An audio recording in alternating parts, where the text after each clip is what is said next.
Professor, nós estamos noticiando aqui, né, dia após dia, uma série de bombardeios que acontece em locais específicos, né, principalmente depósitos de armas, depósitos de munições, também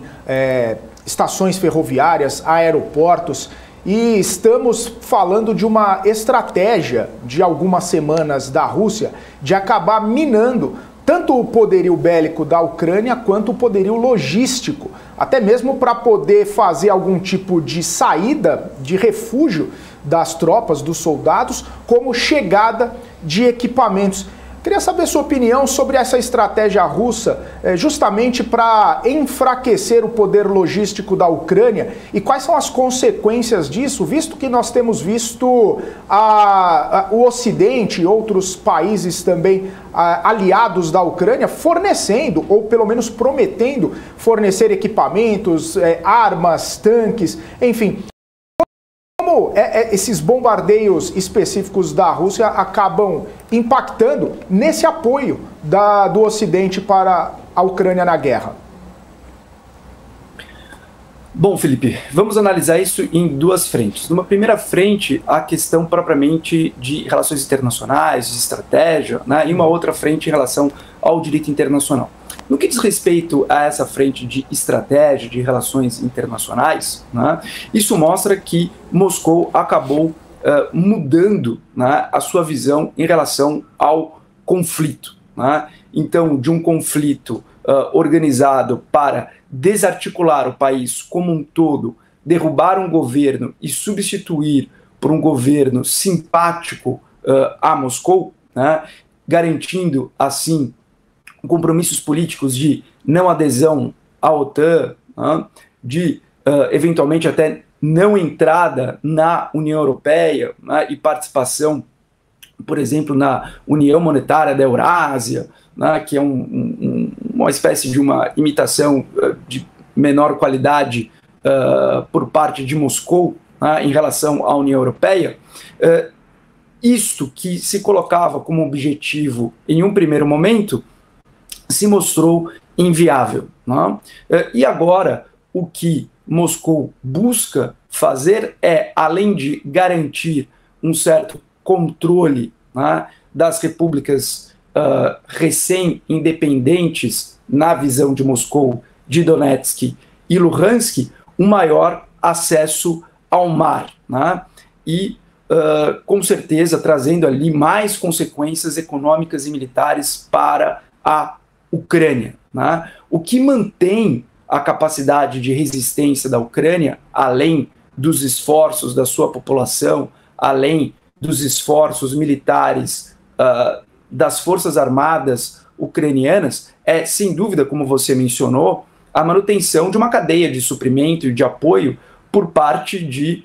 estados, principalmente ali do Ocidente, destacando, entre outros, Estados Unidos e mesmo a Alemanha, que tinha uma posição muito firme em sua política de dar apoio militar no exterior, né? Ela recentemente autorizou que empresas do complexo militar da Alemanha, né, vendam ou aluguem ou doem, né, equipamento para as Forças Armadas ucranianas, né? E isso com vistas a esgotar a capacidade de resistência, né, dessas Forças Armadas ucranianas, evitando, por exemplo, que se repita um evento histórico que todos os russos conhecem, que foi a longa guerra no Afeganistão, ainda na época da União Soviética, né? Em um momento em que a União Soviética também imaginava que teria ali um conflito rápido, né, de grande intensidade, mas o que ela acabou tendo foi o engajamento em uma guerra de guerrilha irregular que acabou esgotando e muito a capacidade bélica da União Soviética, né? Da mesma forma que a Rússia busca cortar essa cadeia de suprimentos e de logística, é importante perceber que as sanções em conjunto impostas à Rússia também prejudicam essa cadeia de logística e de fornecimento de material para a Rússia, né? Muitos dos equipamentos militares precisam, por exemplo, de chips, de componentes eletrônicos que agora estão escassos, né? Então, é uma corrida contra o tempo também para Moscou.